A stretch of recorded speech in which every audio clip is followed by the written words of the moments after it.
Presta muita atenção nestes nomes: Beckenbauer, Gerd Müller, Zidane, Rivaldo, Ronaldinho, Messi. Sabe o que esses 6 caras têm em comum? Eles são os únicos 6 jogadores na história do futebol que conseguem bater de frente com a estante de troféus de Rodri. Mas o futebol tem uma maldição cruel: a maldição do volante. Você pode ser o gênio tático por trás de tudo, como Sérgio Busquets, que nunca sequer entrou no top 20 da Bola de Ouro. Esse prêmio sempre foi reservado para os atacantes, para os pontas rabiscadores, para os super-heróis.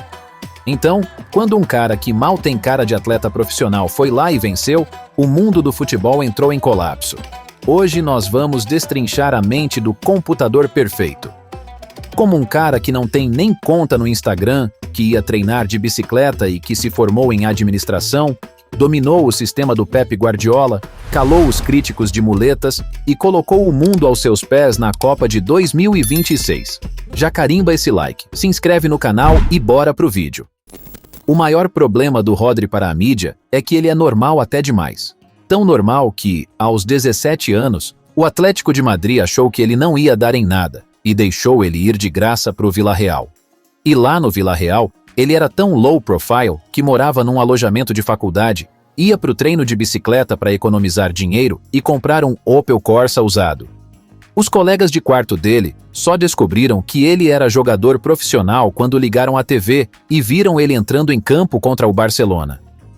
Rodri vivia em 2 mundos, o futebol e o mundo real. Teve um dia que ele ficou tão focado estudando para uma prova da faculdade que esqueceu de olhar o celular. Quando viu, tinha 20 ligações perdidas porque ele tinha um jogo naquele dia. Mas o talento era absurdo demais para ser ignorado. O Atlético de Madrid percebeu a burrada e pagou 25 milhões para ter ele de volta. Com Diego Simeone, ele aprendeu a ser o cara mau, a ser competitivo. Um ano depois, o Manchester City quebrava seu recorde e pagava 70 milhões de libras por ele. Pep Guardiola estava obcecado. Desde a época de Busquets no Barça, o Guardiola procurava o cara perfeito para o seu sistema. Rodri virou o projeto de estimação do Pep. Todo santo dia, depois do treino, os dois ficavam meia hora sozinhos. Eles mexiam xícaras de café em cima da mesa como se fossem peças de xadrez. O Pep teve que desconstruir o Rodri. A principal lição era: você se move demais. O trabalho do volante é estar lá quando precisam dele. Não se mova, apenas esteja lá. Mas a evolução cobra um preço. Na final da Champions de 2021 contra o Chelsea, Guardiola deixou o Rodri no banco. Ele teve que assistir seus companheiros perderem o maior título da história do clube sem poder fazer nada. Aquilo quebrou ele por dentro. Ele prometeu para a família que nunca mais se sentiria daquele jeito. E ele cumpriu. Na sua 3ª temporada, Rodri virou o melhor jogador da liga. Ele não dava só passe pro lado. Ele desarmava mais que os zagueiros, ganhava tudo pelo alto e tinha 92% de acerto de passes. Ele redefiniu a posição. Na reta final daquele campeonato, disputando ponto a ponto com o Liverpool, ele marcou contra o Watford, contra o Leeds, e fez o gol salvador no último jogo contra o Aston Villa que garantiu a taça. Em 2022, na Copa do Mundo do Catar, ele teve que jogar improvisado de zagueiro só para acomodar o Busquets no time. E mesmo assim, quebrou o recorde de passes do torneio. Aí veio a temporada 2022/2023, o ano que calou a Europa. Ele fez um golaço antológico contra o Bayern nas quartas, amassou o meio-campo do Real Madrid nas semis e, na grande final da Champions League, foi ele. O volante invisível apareceu do nada na entrada da área para marcar o gol do título inédito. Ele ganhou a Champions, a Premier League, a FA Cup, a Nations League e a Eurocopa com a Espanha, sendo o MVP do torneio. Ele construiu uma sequência assustadora de 74 jogos invicto. Quando ele era suspenso ou não jogava, o City perdia. Era simples assim. O City tinha 46% a mais de chance de vitória quando o cara pisava no gramado. E então veio o prêmio máximo. O primeiro espanhol a ganhar a Bola de Ouro em 64 anos. Mas que ironia do destino. Ao invés de uma consagração unânime, ele teve que subir no palco de muletas, com o joelho estourado, ligamento cruzado e menisco rompidos.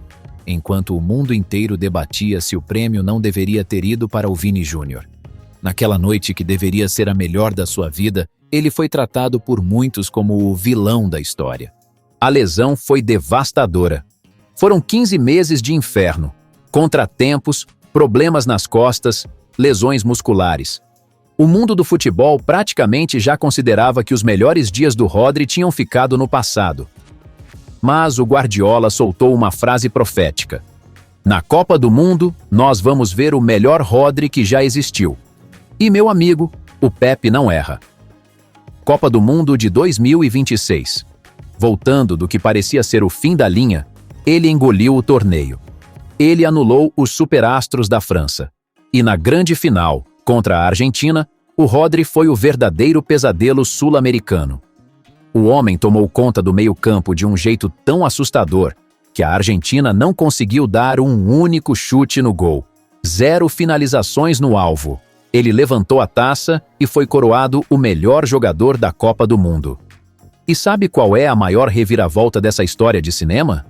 O Real Madrid, o mesmo time que boicotou a cerimônia da sua bola de ouro por causa do Vini Júnior, agora é o principal interessado em contratar o espanhol. O mundo dá voltas, rapaziada. O cara que não tem rede social, que ia treinar de Corsa e que quase perdeu um jogo por causa de uma prova de faculdade, zerou o futebol e calou absolutamente todos os críticos. Mas e aí, na sua opinião, o Rodri merecia aquela bola de ouro no lugar do Vini Júnior?